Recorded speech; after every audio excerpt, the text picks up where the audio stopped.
राधे राधे दोस्तों आपका एक बार फिर से स्वागत है आपके अपने यूट्यूब चैनल एम के प्रेरणा पर। मित्रों, आज की कहानी बड़ी ही ज्ञानवर्धक है, इसीलिए इस कहानी को पूरा सुनिएगा। ये कहानी है एक नागिन के बदले की।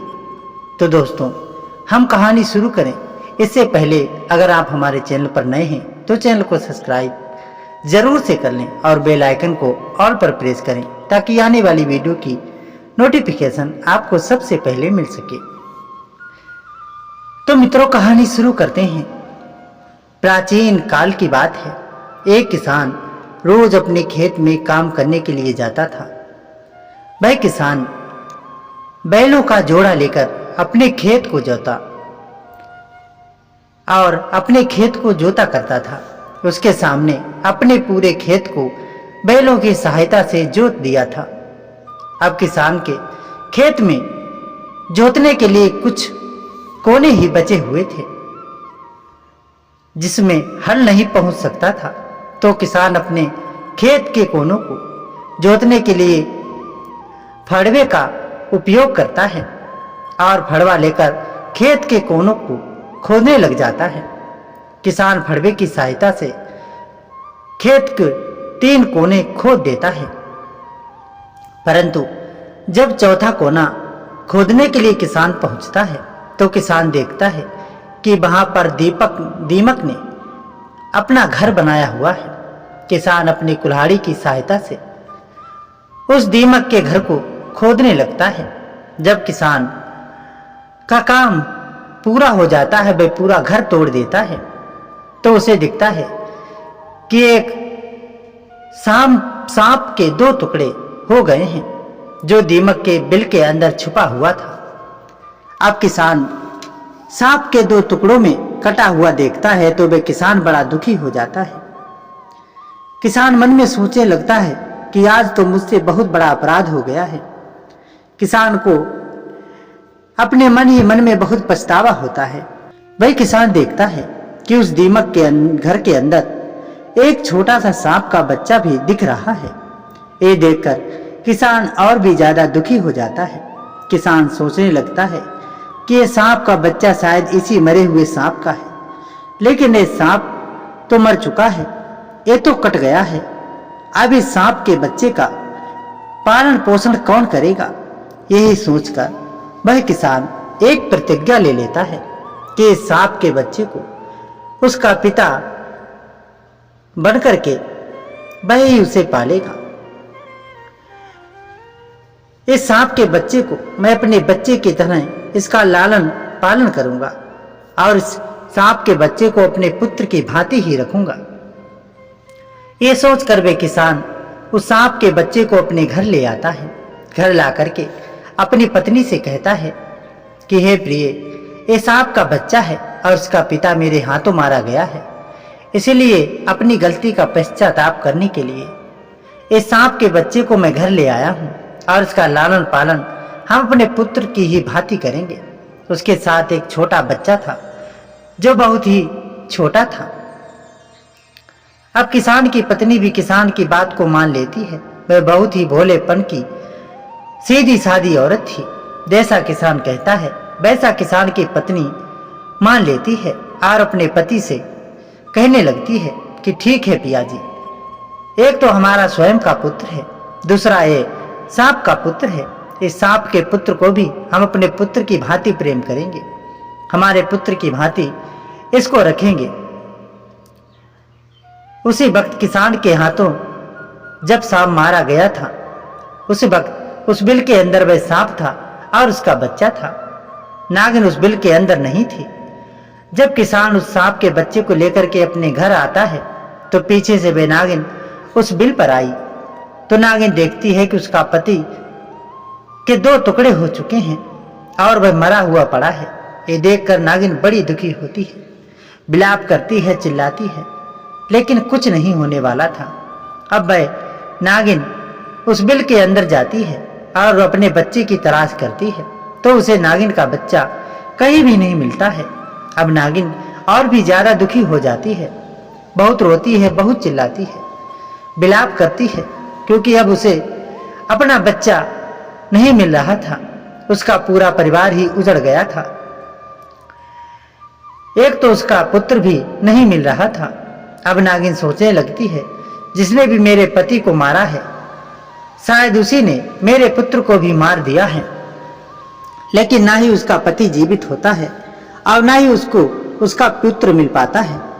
अब अंत में जाकर के नागिन प्रतिज्ञा लेती है कि अपने पति की मरी हुई लाश के समक्ष जाकर के एक प्रतिज्ञा लेती है और नागिन प्रतिज्ञा लेकर के कहती है कि जिसने भी मेरे पति को मारा है और मेरे पुत्र को मारा है उसका मैं भी पूरा वंश खत्म कर दूंगी, उसके परिवार में एक को भी जिंदा नहीं छोड़ूंगी।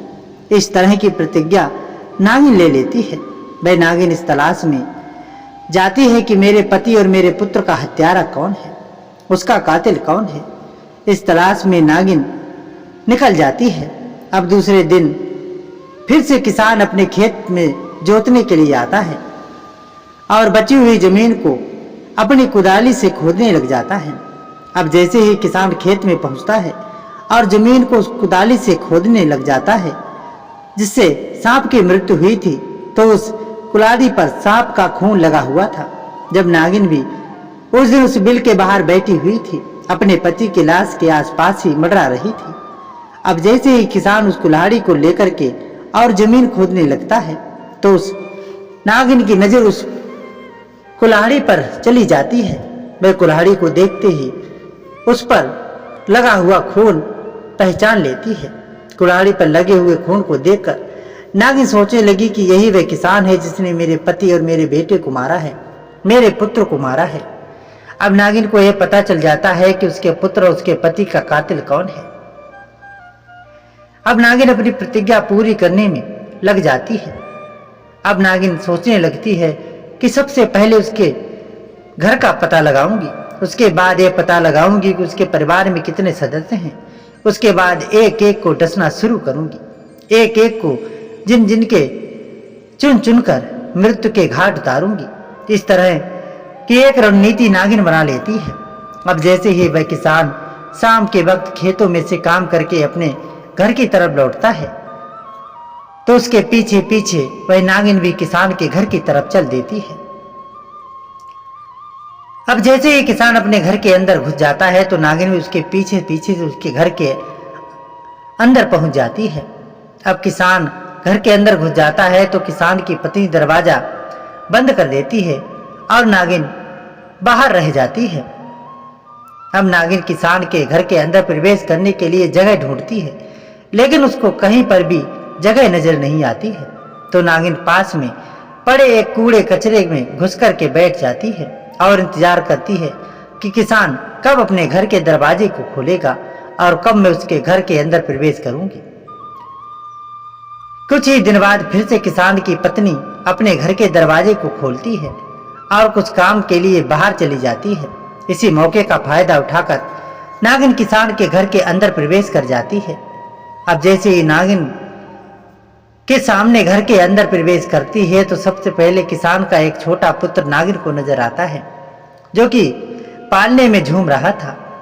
अब नागिन सोचने लगती है कि क्यों ना इस किसान के पुत्र को सबसे पहले खत्म करूं ताकि इसको यह पता चले कि पुत्र का वियोग क्या होता है। यही सोचकर वह नागिन किसान के पुत्र के पालने की तरफ जाती है। अब जैसे ही नागिन किसान के घर के बाहर निकलते हैं तो किसान की नजर नागिन पर पड़ जाती है। किसान देखता है कि कोई सांप मेरे घर से निकल रहा है। ये देखकर किसान अपने मन में सोचने लगता है कि मेरे हाथों से शाम को जिस सांप की मृत्यु हुई थी ये उसी की नागिन है और यह मेरे घर तक आ गई है, तो इसका मतलब यह है कि इसने मेरे पुत्र को कोई नुकसान पहुंचाया है। ये सोचकर किसान अपने पुत्र के पालने की तरफ भागता है। तभी किसान की पत्नी भी आ जाती है और वह भी उसे नागिन को अपने घर से बाहर निकलते हुए देख लेती है। किसान की पत्नी भी सोचने लग जाती है कि इस नागिन ने जरूर मेरे पुत्र को कोई ना कोई नुकसान पहुंचाया है। किसान की पत्नी भी अब अपने पुत्र के पालने की तरफ दौड़ती है। दोनों पति पत्नी अपने पुत्र के पालने की तरफ दौड़ते हैं और अपने पुत्र को जा करके देखते हैं कि उनके पुत्र को नागिन ने डस लिया। किसान और किसान की पत्नी चिल्लाते हैं, विलाप करते हैं, अपने पुत्र को गोद में उठा लेते हैं और इधर उधर भागने की कोशिश करते हैं। और सोचने लगते हैं कि किसी राज वैद्य से उसका उपचार करवा दें, लेकिन अब रात्रि के समय कोई राज वैद्य नजर नहीं आता है। अब कुछ ही देर में किसान के पुत्र को जहर चढ़ जाता है और जैसे ही जहर चढ़ता है तो किसान के पुत्र के मुख से झाग निकलने लगता है। उसकी आंखें नीली पड़ जाती हैं, पूरा बदन नीला पड़ जाता है। धीरे धीरे किसान के पुत्र के प्राण पखेरु उड़ जाते हैं, वह खत्म हो जाता है। दोनों पति पत्नी खूब रोते हैं, चिल्लाते हैं, लेकिन अब क्या होने वाला है। अंत में किसान अपने पुत्र का देह संस्कार कर देता है और अपने दिल पर एक पत्थर रखकर विश्वास करता है। सोचने लगता है कि नागिन ने अपना बदला पूरा कर लिया, उसके पति के बदले मेरे पुत्र की जान ले ली है, इसलिए नागिन का बदला पूरा हो चुका है। अब मैं नागिन के पुत्र को ही अपना पुत्र समझूंगा और इसके सहारे हम दोनों पति पत्नी अपना जीवन व्यतीत कर लेंगे, क्योंकि नागिन का जो पुत्र हमारे पास है उसको हम हमारे पुत्र की भांति लालन पालन करेंगे। अब वह किसान और किसान की पत्नी उस नागिन के पुत्र से बेइंतहा मोहब्बत करने लग जाते हैं, उसकी हर छोटी छोटी चीजों का ख्याल रखते हैं। दोनों पति पत्नी नागिन के बच्चे की सेवा में लग जाते हैं, इसको अपना पुत्र मान लेते हैं। अब कुछ दिन निकलने के बाद नागिन फिर से किसान के घर आती है। अब की बार नागिन सोच के आई थी कि इस बार मैं किसान को खत्म कर दूंगी, जिसने मेरे पति की हत्या की है, मेरे पुत्र की हत्या की है। आज मैं उसको डसने वाली हूँ। यही सोचकर नागिन के साथ के घर में प्रवेश कर जाती है। अब जैसे ही नागिन किसान के घर में प्रवेश करती है तो नागिन देखती है कि किसान की पत्नी एक सांप के छोटे से बच्चे को दूध पिला रहे हैं और बड़े प्यार से पिला रहे हैं। ये देखकर नागिन बड़ी चकित रह जाती है, सोचने लगती है कि किसान और किसान की पत्नी मेरे ही पुत्र को दूध पिला रही हैं। नागिन अपने पुत्र को पहचान जाती है और सोचने लगती कि यह तो मेरा ही पुत्र है और मेरे पुत्र और किसान की पत्नी दोनों जाने अनजाने एक पुत्र की भांति प्रेम कर रहे हैं। ये देखकर नागिन बड़ी आश्चर्यजनक हो जाती है और अपने मन में गिलानी करने लगती है। सोचने लगती है कि मैं तो इस घर में एक बदले की भावना से आई थी। मैं तो यही सोच रही थी कि इस किसान के संपूर्ण परिवार को खत्म कर दूंगी, एक भी इंसान को जीवित नहीं छोड़ूंगी। लेकिन किसान और किसान की पत्नी बड़े दयालु हैं, बड़े धार्मिक प्रवृत्ति के हैं, जो मेरे पुत्र को अपने पुत्र की भांति प्रेम कर रहे हैं। इस नज़ारे को देखकर नागिन रोने लग जाती है, अपनी आंखों से आंसू बहाती है और अपने किए हुए पर पश्चाताप करती है। अब नागिन किसान के घर में वापस निकलकर चली जाती है और अपने पति के मृत शरीर के पास जाकर अपने पति से कहने लगती है कि पिया जी, मेरे से भी बहुत बड़ा पाप हुआ है। हो सकता है किसान से आपकी मृत्यु किसी अनजाने में हुई हो, किसी हाथ से शिकार हुआ हो, लेकिन मैंने जानबूझकर किसान के पुत्र को मौत के घाट उतार दिया है। इसी बात की मुझे बहुत बड़ी गिलानी हो रही है। वह किसान और किसान की पत्नी दोनों ही बड़े धार्मिक हैं, जो हमारे पुत्र को अपने पुत्र की भांति प्रेम कर रहे हैं। अब वह नागिन का बड़ा ही पश्चाताप करती है, रोती है, चिल्लाती है और अपनी करनी का पश्चाताप करती है। अब 12 दिन बाद में फिर वह नागिन उस किसान के घर आती है। अब की बार ये सोच कर आती है कि वास्तविकता में किसान और किसान की पत्नी मेरे पुत्र से प्रेम करते हैं या फिर वैसे ही कोई दिखावा कर रहे हैं। तो वो नागिन देखती है कि वास्तविकता में किसान और किसान की पत्नी इस तरीके से बातें कर रहे थे कि हमारा तो कोई पुत्र है नहीं, हमारा एक ही पुत्र था, वह भी खत्म हो गया है।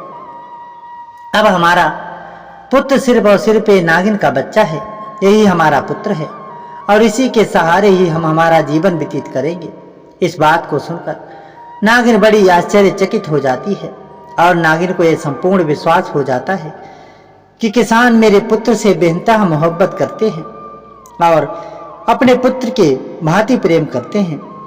अब वह नागिन अपनी गलती का पश्चाताप करने के लिए सोचने लगती है कि मैंने इनके पुत्र को खत्म किया है और इसका पश्चाताप करने के लिए नागिन दौड़ी दौड़ी शिव जी के मंदिर जाती है और भोलेनाथ की परिक्रमा करती है और दोस्तों, ऐसा कहा जाता है कि नाग और नागिन भोलेनाथ के परम भक्त होते हैं, और जब नाग नागिन दिल से यदि भोलेनाथ से कोई भी चीज मांगते हैं तो महादेव नाग और नागिन की इच्छा की पूर्ति भी करते हैं। अब वह नागिन भोलेनाथ की पूजा शुरू कर देती है, भोलेनाथ की सेवा शुरू कर देती है।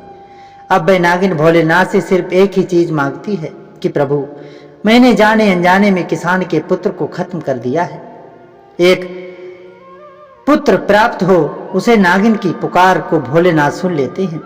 कुछ दिनों के बाद में एक पंडित और पंडिताइन एक छोटे से नवजात बालक को लेकर के दौड़ते हुए किसान के पास आते हैं और किसान से कहते हैं कि कुछ लोग हमारे पीछे पड़े हैं, वह लोग हमारे पुत्र को मार देंगे, हमको भी मार देंगे, इसलिए हम चाहते हैं कि हमारे पुत्र को किसी भी तरीके से प्राण बच जाएं, इसलिए कुछ दिनों के लिए आप हमारे पुत्र को संभाल लीजिए। एक एकड़ पंडित और पंडिताइन दोनों अपने पुत्र को किसान की गोद में थमा देते हैं और वहां से भाग जाते हैं। फिर किसान और किसान की पत्नी पंडित और पंडिताइन के पुत्र को गोद में ले लेते हैं और अपने घर के अंदर चले जाते हैं। अब दूसरे दिन जैसे ही किसान खेतों में काम करने के लिए जाता है तो वो देखता है कि खेतों में पंडित और पंडिताइन दोनों मरे पड़े हुए थे। ये देखकर किसान बड़ा दुखी हो जाता है और सोचने लगता है कि पंडित पंडिताइन ने हमें पुत्र दिया है, वह लोग यहाँ मरे पड़े हैं। अब वह किसान पंडित और पंडिताइन का अंतिम संस्कार करता है। उसके बाद किसान और किसान की पत्नी पंडित के पुत्र का लालन पालन करने लगते हैं और उसको अपना ही पुत्र मानते हैं। अब एक दिन नागिन के साथ उन्हीं के साथ घर में आई और किसान अपने दोनों पुत्रों को से मिल रहा था, यानी सांप के पुत्र को भी मिल रहा था और पंडित के पुत्र को भी मिल रहा था। तभी नागिन किसान के घर में पहुंचती है और ये नजर देखकर बहुत खुश होती है, बहुत प्रसन्न होती है। नागिन सोचने लगती है कि किसान वास्तविकता में धर्मात्मा आदमी है। ये सोचकर नागिन वहां से वापस लौटने लगती है, लेकिन फिर नागिन के दिमाग में एक ख्याल आता है कि अब मेरी जीने की कोई इच्छा नहीं है। दोस्तों, उस नागिन के पास में नागमणि थी। अब वो धीरे धीरे किसान के पास जाती है और किसान के पास जाकर के एक औरत का रूप धारण करती है। औरत का रूप धारण करके उसके हाथ से वह नागमणि दिखाते हुए कहती है, किसान, मैं तुम्हें एक चीज देने आई हूँ, इस चीज को तुम संभाल कर रखना और ये चीज तुम्हारे घर में हमेशा रहनी चाहिए। कभी भी किसी को मत देना, भूल कर भी किसी अन्य व्यक्ति को मत देना। तब वह नागिन किसान को अपनी नागमणि दे देती है। नागमणि देने के बाद औरत के रूप में फिर से नागिन बन जाती है।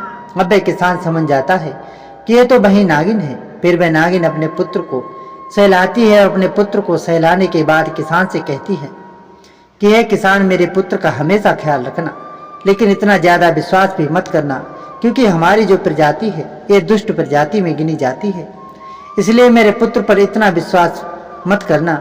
अब मेरा पुत्र स्वयं की रक्षा करने में सक्षम है, ये बड़ा हो चुका है। यदि मेरा पुत्र कभी भी भविष्य में तुम्हारे साथ कुछ गलत करता है तो तुम्हारे पास मेरी नागमणि है। जब भी मेरा पुत्र किसी गलती से डस भी लेता है तो इस नागमणि को उस स्थान पर रख देना जिस जगह पर नाग का डसा हुआ है, तो तुरंत उसका जहर खत्म हो जाएगा और वे व्यक्ति स्वस्थ हो जाएगा। ये कहकर नागिन वापस किसान के घर से निकल जाती है और अपने पति के पास जाकर अपने प्राण त्याग देती है। उसके बाद किसान नाग और नागिन दोनों का अंतिम संस्कार करता है। इस तरीके से उस किसान का परिवार पूरा संपूर्ण हुआ। उसके बाद किसान पंडित के पुत्र और नागिन के पुत्र यानी दोनों को अपने पुत्र की भांति प्रेम करता है। कुछ समय निकलने के बाद वह नाग भी भगवान की भक्ति करने लग जाता है, भोलेनाथ की भक्ति करने लगता है और उसे भी एक नागमणि प्राप्त होती है। अब वह नागिन का पुत्र भी कभी मनुष्य के रूप में अपने माता पिता के पास आता, यानी कि किसान के घर आता। इस तरीके से उनका जीवन व्यतीत होने लगा। किसान के घर में किसी अन्य धन किसी चीज की कोई कमी नहीं रही। वह किसान हमेशा धर्म पूर्ण में विश्वास रखता था। दोस्तों, ये कहानी आपको कैसी लगी हमें कमेंट बॉक्स में जरूर बताइएगा। साथ ही हमारे चैनल यम के प्रेरणा पर अगर हमसे नए जुड़े हैं तो चैनल को सब्सक्राइब जरूर कीजिएगा। तो दोस्तों, मिलते हैं आगे इसी तरह की ज्ञानवर्धक चर्चा के साथ। तब तक के लिए धन्यवाद। राधे राधे।